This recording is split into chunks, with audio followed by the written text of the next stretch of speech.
Vikend të këndshëm. Faleminderit shumë.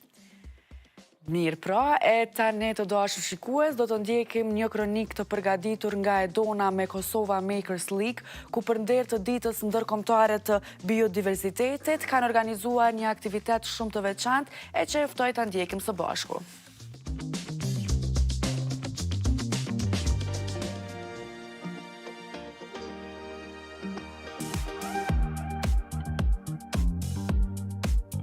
Në kuadër të ditës ndërkombëtare të biodiversitetit, Kosova Makers League ka organizuar një aktivitet të veçantë edukativo-kreativ. Me qëllim të ndërgjegjësimit të fëmijëve dhe të rinjve për rëndësinë e ruajtjes së biodiversitetit në mjedisin tonë.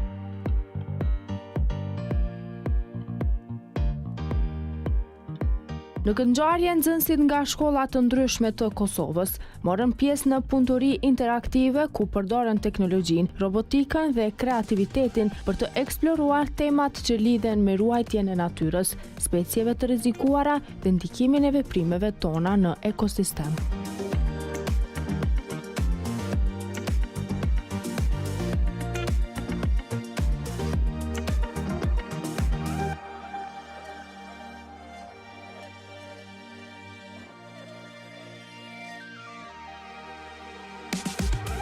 Sot është dita e biodiversitetit, do të thotë 22 maj është dita e biodiversitetit, kështu që ne me këtë rast jemi duke shënuar këtë ditë në anë të një aktiviteti që po bëjmë duke ndërlidh robotikën me natyrën. Çka ka ndodhur sot këtu është janë 10 ekipe nga komuna e Prishtinës, që janë ekipe aktive që marrin pjesë në garën e robotikës që ne e zhvillojmë, edhe kanë garuar me një tjetrin përmes disa sfidave të robotikës që ne kemi caktuar. Mirë, po nuk është vetëm kjo, për me arrit ata me kodu robotin, kanë me zgjidh disa misione të caktuara, të njëjtën kohë kanë me bua dhe mbjelljen e disa lutjeve, kështu për me ndërlidh këtë pjesën e robotikës me biodiversitetin.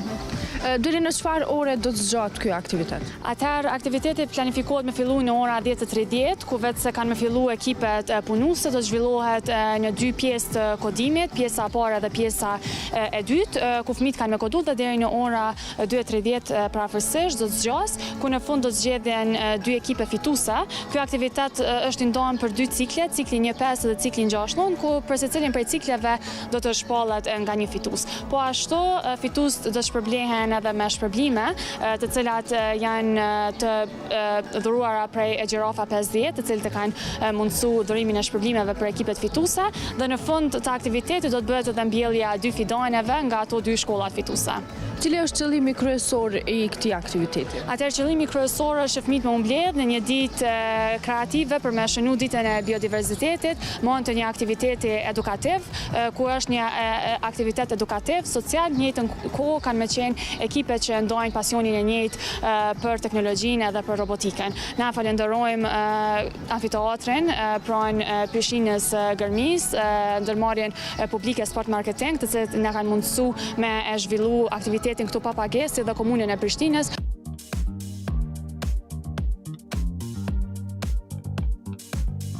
Përmes lojrave edukative, prototipeve të ndërtuara me Lego dhe prezantimeve inovative, pjesëmarrësit jo vetëm që mësuan për biodiversitetin, por dhe shfaqën ide kreative për të kontribuar në mbrojtjen e tij në komunitetet e tyre.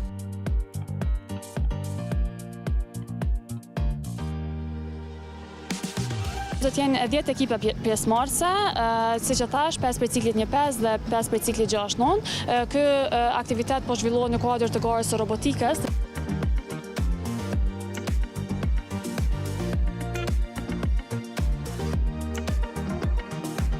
Qëllimi i Kosova Makers League është që ne përdorim teknologjinë vetëm si mjet për me i zhvillu aftësi tek fëmijët. Kështu që në ditët e sotme ku çdo që po shkojnë drejt digitalizimit, ajo që na duhet me bëni për me u përshtat me çfarë po vjen në vitet në vazhdim është me përdor teknologjinë për me u zhvillu aftësitë tona dhe aftësitë e fëmijëve. Kështu që këto aktivitete janë mjaft të rëndësishme, pse jo me ndërlidh edhe me ditë të rëndësishme ku na shënojmë ditën e biodiversitetit, ditën e tokës, dhe pse jo e lidhim edhe me ngjarje atraktive të shëndodhen. Çka prisni ju si organizator për këtij aktiviteti? Presim që vetëm fëmijët me u kënaq, me kalu një ditë sa më produktive, sa më të këndshme, edhe me shiju krejt organizim që na kemi bo për ata. Padyshim që suksesi tyne nuk ka më mungu, për shkak se janë ekipe aktive që marrin pjesë në garën e robotikës, kështu që po besojmë që për pjesa programimit nuk kanë më pas as pak problem, kështu që vetëm presim që ata me shiju këtë ditë. Sa janë shpreh edhe fëmijët entuziastë dhe të emocionuar në shtatë, sa kanë edhe pak stres për krejt këtë aktivitet? Aktivitetet tona gjithmonë mundohen me qenë atraktive, përpos pjesës edukative dhe garave që ne i kemi e quajmë që janë gara edukative, që do të thotë që gjatë garave ata kanë më mësu, kështu që vetë se janë të mësuar me këtë idenë, kanë kuptuar konceptin e garës së robotikës dhe aktivitetet tona i mirëpresin me shumë entuziazëm edhe me shumë kënaqësi, ku ne shpesh kemi edhe kërkesë prej tyre që me zhvillu aktivitete sa më të shumta, mirë po ne gjithmonë presim që me pas një organizim sa më të mirë që me sjell diçka shumë të bukur të fëmijët.